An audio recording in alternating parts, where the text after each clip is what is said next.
so moving when they paused at the Lincoln Memorial that one last time. And not only was he edited by Dr. King and others with his agreement, it was always a collaborative effort, but he said afterward that he could not say no to Martin. And he realized that for the interests of the movement, he had to be more pragmatic. But in advance, he told me a number of years ago that they had sought a meeting with John F. Kennedy in the Oval Office through Robert Kennedy, the Attorney General at the time, and it's Nicholas Katzenbach, who had helped to desegregate schools. And they could not get that meeting before the march because the Kennedy brothers and the White House were so concerned it would not work peacefully. It was only after, later that day, that they were assembled and brought into the Oval Office. And we see in the pictures that John Lewis was kind of hanging back because he didn't want to in any way interfere with Dr. King's moment. He was the youngest as the leader of the Student Nonviolent Coordinating Committee, and he was then viewed to be the most radical, the most fervent. And that passion later became even more important here in Congress, because it was that passion. He was someone who was a civil rights icon, someone who fought for rights throughout his life, but someone who was able to enjoy the more simple things in life as well. In fact, former First Lady Michelle Obama posted a video of Lewis dancing at an event for Stacey Abrams, who of course ran for governor several years ago. And she said, "I'm awed by the way that in 8 decades filled with such weight and consequence, he also managed to keep things simple and light. For him, the pursuit of lofty goals like justice and righteousness was about just doing what's right." And that's really the message, Lester, I think, that he tried to pass on to this next generation of leaders.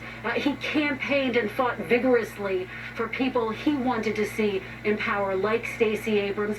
And he also, as we have discussed, really reached out to the younger generation. He had a joint event with former President Barack Obama in which the two spoke to some of the young protesters who John Lewis was so proud of, so impressed by. The fact that they were such a diverse group, the fact that people were coming out of all races and ages and cultural backgrounds all across the country to demand change in the wake of George Floyd's death. And it was really a passing of a baton, and it was really that same passion that he brought to reaching out to that younger generation, and that makes him such an inspiration for all generations, Lester. And again, that moment where you see him dancing and just enjoying life just, I think, encapsulates the way in which he both enjoyed everything that was simple about life, even as he was fighting for these very complex,